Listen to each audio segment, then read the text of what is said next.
Welcome to our show, Holding Ground. My name is Laura Richer. I'm a psychotherapist and the owner of Anchor Light Therapy Collective in Seattle, Washington. Each week, I'm joined by another therapist from the Anchor Light team to tackle important topics in mental health and psychotherapy. Our goal is to promote well-being by normalizing mental health challenges. We are here holding ground for you every Tuesday morning at 9:30 a.m. on KKNW. Good morning and welcome to Holding Ground. I'm your host, Laura Richer. I'm a licensed therapist and I'm the founder of Anchor Light Therapy Collective in Seattle, Washington. We have a great episode today that I am super excited about. I have two very special guests.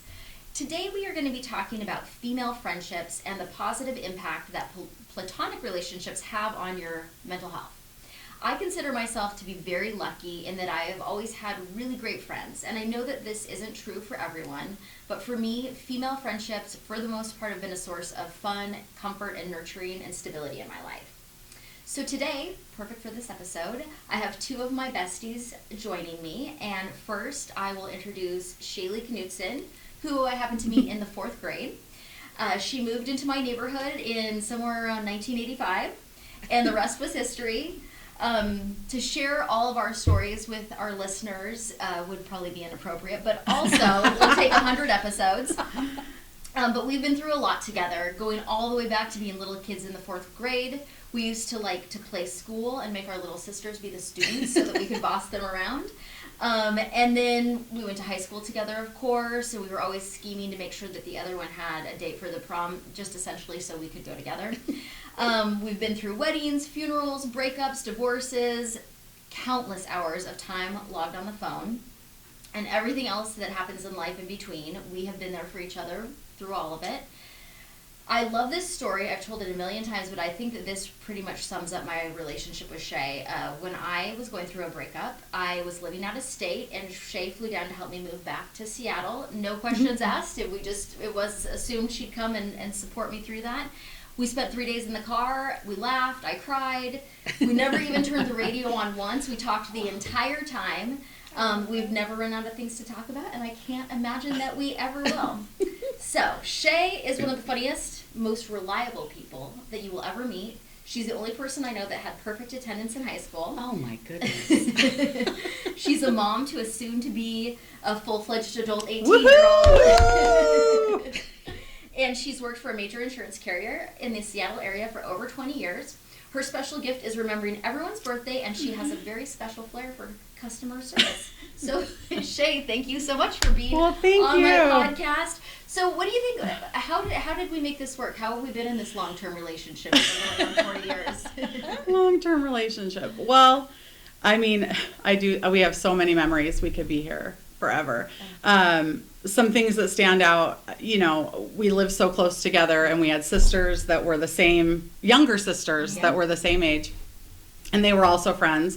So, there was times where we would have weekly pizza meets. Yes, the Godfather's pizza, no longer around, but, memories, family, we would go family Chelan vacations. We made our parents be friends with each other because right. we were all friends. Right? Yes. And Laura was always she got me on the ski bus to go skiing. We were both not really athletic at all. And she would always be encouraging me, or to be her tennis partner in high school. Team. So she was always getting me involved and trying to bring that out in me, the athlete that I was not. So we did some tennis, we did some skiing, and then through the years we've just maintained a long-term friendship. Yeah. How was it when you guys because you went to college in Bellingham. Mm-hmm. How was that? Were you also, where did you, like? No, I was still here in Seattle. But we just kept, we've just, I feel like friendships ebb and flow over the years, as things are going on in our lives. But we've always made a point of keeping in touch, sometimes closer than others. Some moments are closer than others, but I would go visit her up in Bellingham, and we always had the phone. Thank God for the phone. Oh, yes. And I feel really grateful not to grow up in a time of technology. I mean, we didn't even have texting, so we had a lot of phone conversations. Yeah. And I think we always just made a real effort to stay in touch with each other.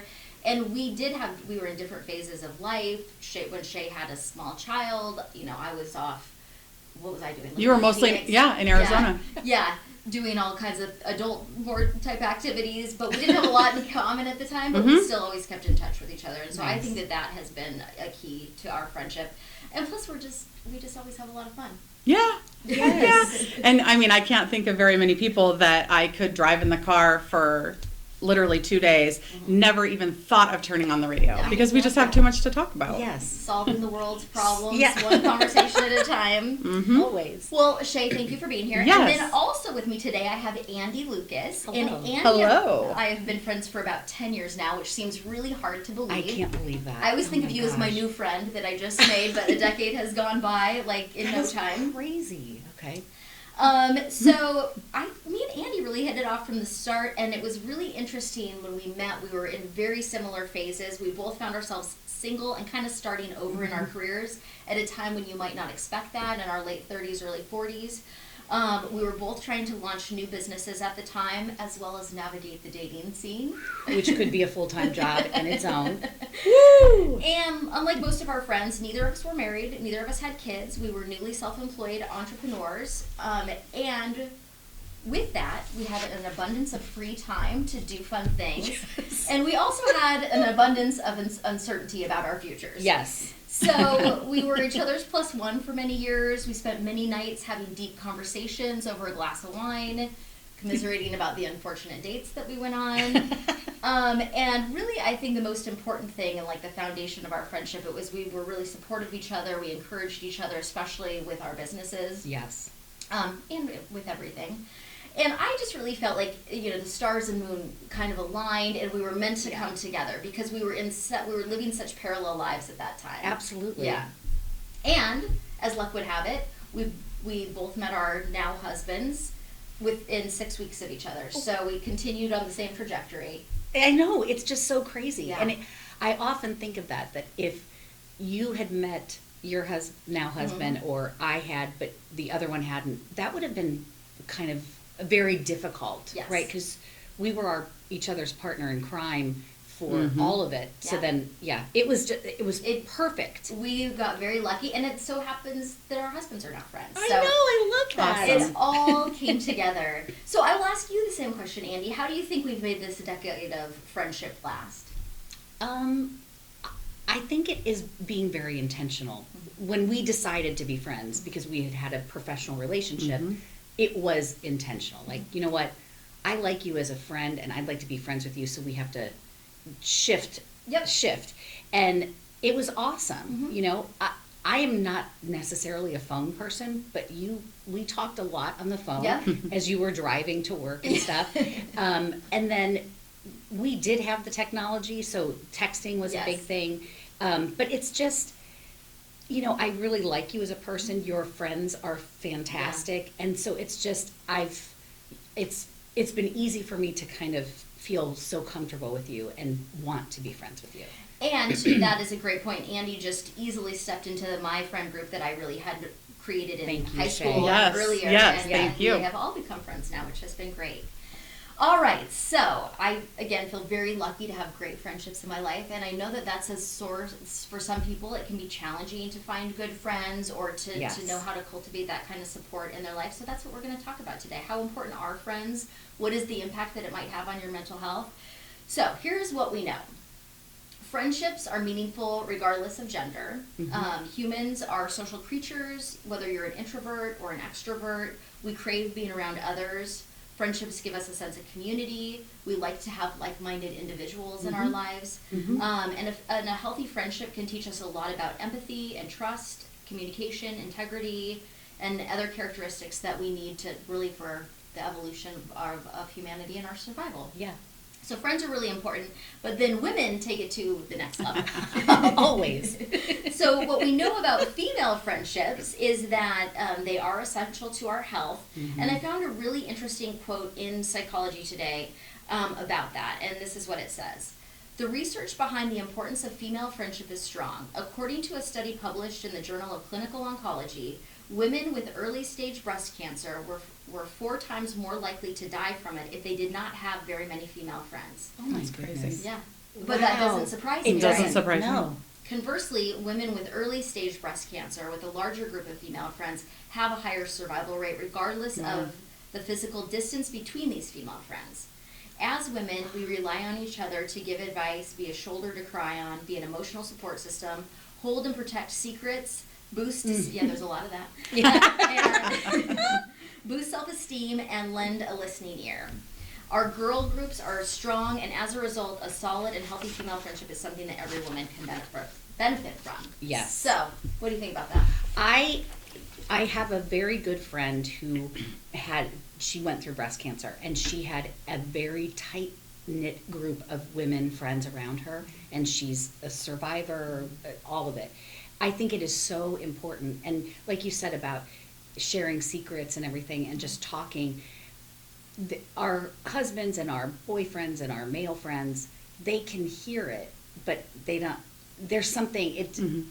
They're either trying to solve the problem or, well, just shake it off, just do this. It's like, well, whoa. There's an understanding, I think, with female friends. And, you know, not to generalize everybody, but typically your female friends, and this is how we can have a conversation for 3 days in the car without turning the radio on, are willing to go through the minutia of things with you over and over again. Absolutely. Deep dive into all of the details. Like sometimes you just have to analyze Yeah. over and over. You have to. Right, or talk each other off the ledge. Yeah. Yes. And your spouse or partner might not always be up for that. For many reasons that we've talked about in other episodes around couples conflict.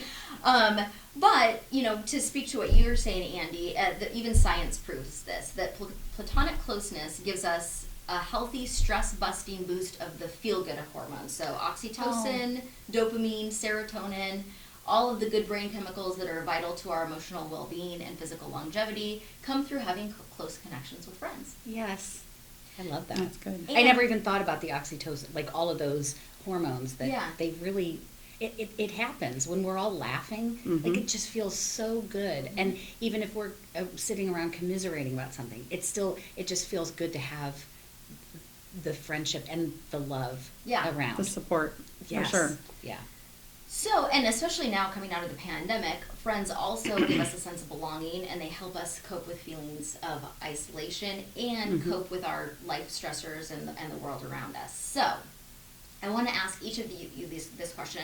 Not only are you my good friends, but I know you also have several other great female relationships. So, Shay, I'll start with you. What has the value of female friendship been in your life?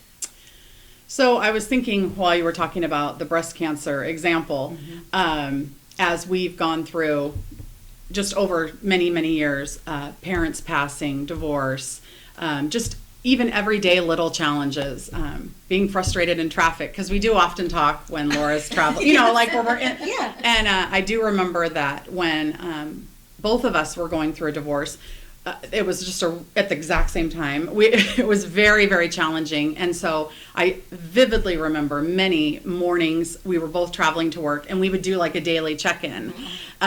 Just it kind of sets the tone for the day. Yeah.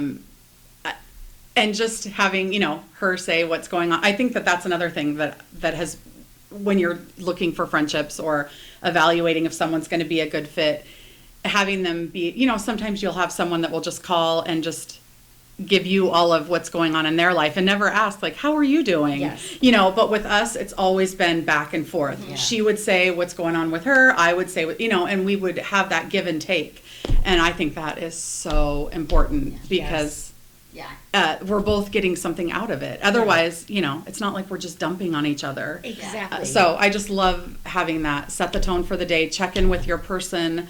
You know, at the time we were each other's better half. We call each other you're my BH for better half when we didn't have one. So, you know, I just think that goes a long way. But having someone that can listen and doesn't judge and can give you feedback, and it goes both ways. Yeah. And that is your biggest fan and is always rooting for you. Yes. And is probably the only person that hates your ex even more than you hate them. Yes. Exactly. Yes. Boom. And I feel like that has been one of the things that I can say about all of my friends, is that we all have kind of this like circle the wagons mentality. If anyone is in crisis, like how are we going to all show up to help? Yes. Shay, over the years, there's been countless stories driving me back up from Arizona, many other times. One story that comes to mind with Andy was that I was supposed to have surgery. My parents were going to drive me, but then they got snowed in, and I called Andy. She's like, I'll be right there. I'll be right there. Yeah. No problem. Yeah, so Andy, tell me for you, what has been the value of female friendship in your life? And I have, one of the things is I've moved around a lot as an adult. So I've made friends in different places, but it's so important to have the female friend. So I was living in Boston and my roommate was a man, my best friend was a guy, like everybody was men. And it was really hard because sometimes you just want to have somebody that you can have a female like conversation with, right? And so it has always been important. I'm very close with my mom. I'm very close with my sister. So that has always been kind of a tether for me that of that friendship. And I can talk to my mom as if she's a friend. You guys have the same thing with your mom. So that has been very impactful for me over the years. I don't know if I answered that question. You did. very well. That's perfect. Did. Yeah, there just is like a connection and I think a nurturing that comes through Yes. having female friends when you're a woman. And you know, a lot of women I've heard over the years say like I haven't really cultivated a lot of female friendships. I'm more of like a guy's girl, and whatever works for people is fine. But I think women who really gravitate towards being friends with other women really enjoy like the vulnerability, the connection, the like nurturing that you can get from a female friendship. Absolutely. Yeah. And if you're like me, I have no traditional male interests. I don't like sports. I don't play sports. I don't. So Even you know, though you tried to bring out the athleticism. Yeah. yeah. We saw how that went. try being Try cooperative being- yeah. word. I have a long history of recruiting my friends to try things out with me. You're always a good sport, though. So, you know, like I just said, we know that all relationships require vulnerability, especially female relationships with friends. And to have friendships, you need to be open to connection. However, we need to be able to trust that we're emotionally safe with someone to really be able to connect with them. So, Andy, what are some traits that you have that you think make you a great female friend? And what traits would you look for in another woman that you wanted to cultivate a relationship with? That's a good question. First of all, I'm just all around awesome. But I think being a good listener, and that's kind of what you were saying, like being able to listen, but also being able to share. So being open to both ways, not just being a sounding board for somebody and not using somebody as a sounding board, but and actively listening and thinking through what's being said and being present for it. And then another, like obviously honesty and trust and the non-judgmental. That was one of the things that really I was drawn to with you. There was never any judgment for anything. And I so value and appreciate that because when we had intentionally decided to be friends, I was coming out of another friend group where I found out everybody was just talking trash about everybody. And it was so hurtful and I had to separate myself from that. So I think being honest and not judgmental, but also being flexible. Like we're adults, we have busy lives. Everybody needs to kind of be flexible. Yeah. Like that's what I think. I think that's I love great. it. Yeah. Shay, what about you? I agree with all of those. Love those. Another, like, I feel like I'm loyal. Yes. Like Yeah. I will have your back. Yes. That's just another one that comes to mind. Yeah. I'm your squad, I'm your tribe. Yes. Yeah. And I will always have your back. Yeah. And I said that about you in our intro, that you are one of the most reliable people. Oh, absolutely. If we've had some friends in crisis before, I won't go into too much detail, but I called Shay at 2 a.m. and said, one of our friends needs our help.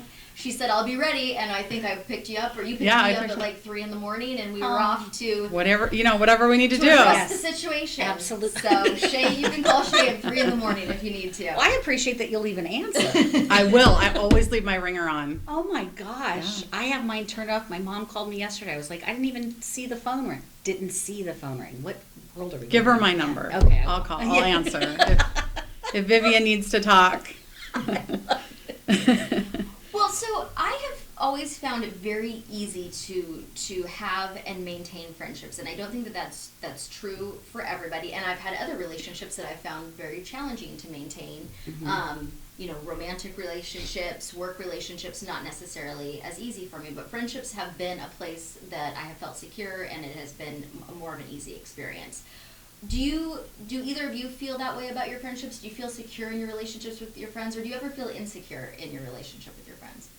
I have felt insecure. The friendship I was just talking Yeah. about, like it was this group of friends, and I thought everything was great, and then I was like, but wait, you're talking about her. I thought it's too. I don't There like was no that. trust. Yes, no trust. Yeah. And for me, in living different places, I've had to let stuff go. Mm-hmm. Like it's hard to maintain relationships across multiple time zones and Yeah. all of that. So, but I've also felt comfortable letting go of a friendship if it's not working. Mm-hmm. And I don't mean if it's not serving me in that kind of way, but if it's not If it's not a good work- fit. Yeah. if it's not a good fit, it's time to let it go. You know. Mhm.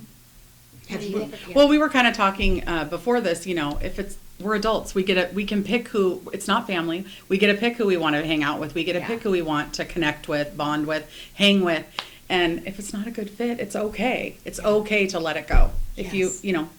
when it comes to that, Yeah. if you have a conflict and that person, I feel like the first thing would be to evaluate if they're adding something to your life, if Yes. they're, if it is a good fit, and if not, maybe it's not worth it. It sounds cold, but you know what I mean. I do. If it's not a good fit, it's okay. It is okay. Let to it fade away. Yes. Just let it fade. Yeah. So both of you then, from a therapy perspective, have secure attachment in your friendships, that you feel worthy of friendship, and at the same time you know that not everybody's going to be a fit, and sometimes Yeah. it's okay to let people go. And I think, when I work with clients who are challenged in their friendships, it's either that they feel overwhelmed, that they feel like they have to give something to a relationship that they don't really want to. And so that can create a lot of challenges, or they don't feel worthy of the relationships, and so they're kind of chasing people and trying to connect with people who might not be a fit. And I think what you spoke to earlier, Andy, is that we have similar values in friendship. I feel like the three of us, that we Yes. we are committed to supporting each other, and we're also very flexible, and we don't have expectations of each other that I'm going to treat you like my spouse, or I'm going to require you to do things for me that maybe it doesn't fit in with your lifestyle. I feel like we're very accommodating of each other, and so that's Yes. why it works. Absolutely. Yeah, I had. This just happened to me where somebody was putting a lot of pressure on me about when are we getting together. If I didn't respond in a certain time, it was actually the Bueller on a text. And it's like, I can't handle that kind of pressure Yeah. with a friendship. It's too much. And so I was able to say, hey, this is not working for me. I want to be friends with you, but I can't handle something where I'm getting pressure like this. Yeah. And that comes back to the flexibility too, because at this time she's unemployed, she likes to garden, do all this stuff. Well, you have loads of free time and I don't. Yeah. And that's where it's not a good fit. It's kind of incompatible. I had a similar experience on the flip side of that, where I reconnected with an old friend, and we got together a couple times, and I thought, you know what, this is great. We can kind of resurrect our friendship, and it's somebody that I really appreciated and had a good time with. And they are in a very busy stage of their life. They have young children. And so, I reached out a couple times, and there wasn't availability. I actually didn't take it personally. No. Even if it was, I was just like, we're just not aligned right now. And Yeah. I absolutely wish her the best. Yeah. So this is such a good conversation that I think we'll continue it on the next episode. I love But it. we are Sounds out of good. time for today. So thank you for listening to Holding Ground, and you can hear us next week to continue more on female friendships. Thanks for tuning in to Holding Ground. You can hear us here every Tuesday morning at 9:30 a.m. on KKNW. I'm Laura Richer at Anchor Light Therapy Collective, Find us online at anchorlighttherapy.com. and we'll see you next week.